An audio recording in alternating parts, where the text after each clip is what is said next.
na nga tayo sa ating unit, guys. Ito, excited na ako, guys, na ipakita sa inyo yung mga napamili ko. It's worth 1.5, guys, no? May sukli pa yun, guys. Less than 1.5. Dahil kasi yung pamasahe ko, guys. So, may ano pa, basta less than. So, ito nga, meron tayong nabiling Pudgy bar, pang malakasan, guys. Pudgy bar. Meron tayong stick O. Stick O. Diba? Meron tayong Wata Tops. Wata Tops, guys. And then, meron tayong Brownies Delights. Yan. At meron tayong, ito yung paborito ko, guys, na Richie's. No, Richie's. Ito lang, Ito, yung mga Richie's, guys. Ang dami natin na pamili, guys. Grabe, nakakaaliw pamili doon.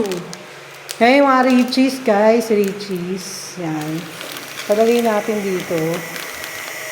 So, yan. Yung mga Richie's. Tapos, ito nga, meron pa tayong Choco Mucho.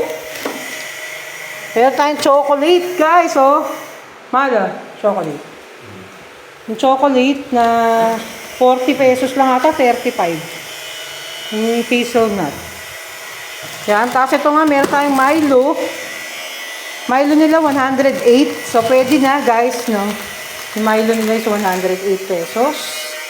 Tapos, meron tayong Shanghai, guys. Ito doon yung pinagkakagulo na lumpiang Shanghai doon, guys. Masarap doon yung lumpiang Shanghai doon. Tapos, ito nga yung ating pangmalakasan na Pansit Canton, guys. So, nagkano na tayo. Stock na tayo ng Pansit Canton.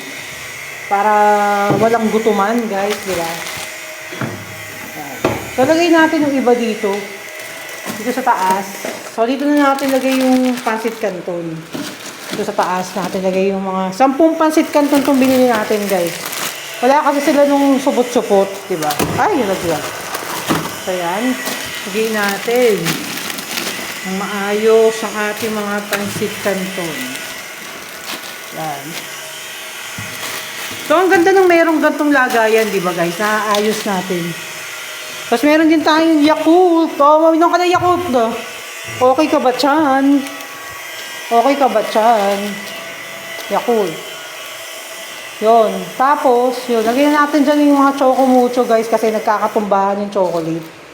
No? So, ito na. Ilapag na natin yung ibang box. So, ito naman. Dito naman tayo sa ating mga canned goods. So, bumili tayo ng Mega Tuna Prime Oil. Yan, Mega Tuna. Guys, no? Yan, Mega Tuna. Yan. So, nag-stock tayo ng dilata kasi, guys, diba? Dito lang nga lang tayo nabubuhay sa dilata, guys. Wala nga kasi tayong rep. So, hindi tayo makapag-stock ng mga diba? Yan. So, mamaya, yung binili kong tongay ng Piang Shanghai, yung binili ko na yan, lutuin ko yan mamaya. Baliw lang. Kasi ito yung Vienna sausage na, alam ko itong product ng Virginia, masarap to, guys. Kasi may mga, hotdog sausages din ng Virginia, mga cold cuts, yung mga ganun. So, try natin yung dilata ng Virginia. Yung Vienna sausage. Pwede natin ihalo kasi yung Vienna sausage pag mag-spaghetti ka, di ba? Pwede yun eh. Kasi ito rin, tuna pasta, di ba? So, pasta na lang yung kulang natin, guys. Tapos, kulang na lang natin ng Nestle cream. Diba? Pwede tayo magpasta. Ito na ulit yung ating tuna. Yan. San Marino tuna. Kasi corn beef din tayo itatry. El Rancho ang pangalan ng corn beef. So, di natin alam, guys, kung ano pa yung lasa nitong corn beef na to. So, try lang natin, di ba? Malay mo naman masarap. Tapos, bilhin lang tayo ulit next time. Diba? Pag talagang pangmalakasan yung lasa ng corn beef. Yan. Tapos, ito yung mantika. Guys, bumili tayo ng isang maliit na cooking oil. Pure vegetable oil. No cholesterol. So, wala tayong choice, guys. Oil na ginagamit natin before, di ba? Kasi yung guys, tawag dito, coconut. So, walang coconut oil dito. Tsaka, tagtitipid nga tayo, guys. So, hindi tayo pwedeng gumamit ngayon ng ganung coconut oil. Kasi sobrang napakamahal ng coconut oil, guys. So, yung alternative natin, vegetable oil na lang yung gamitin natin. So, ito yung itlog. So, ayan yung itlog, no?